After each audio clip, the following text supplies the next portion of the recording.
Hello guys, for today's video, papakita ko nga pala sa inyo ang aking mga bagahe. Ito na yung aking bag. Lahat po ay naka-ready na po yan sa aking pag-uwi ng Pilipinas. Ito na, yun yung mga susuotin ko. Ito po, yung sapatos. Mura lang po ito. 30 real lang. Sa halagang 30 real, meron akong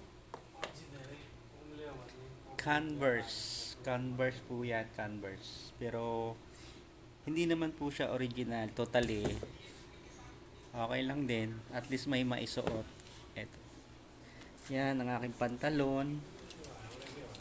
Naka-ready na ang aking pantalon. Ako sa akin susuotin. Tsaka yung t-shirt.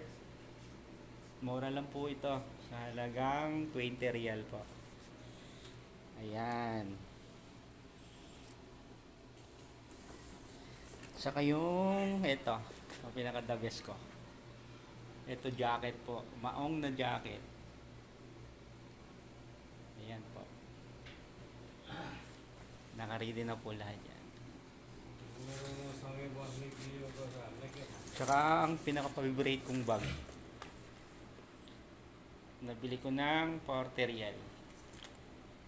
Meron nga po pala siyang charger.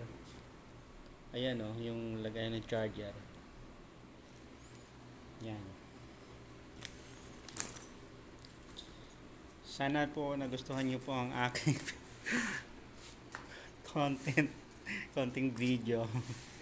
Pa-practice pa lang po mag-video. Hanggang dito na lang po. Hanggang sa muli.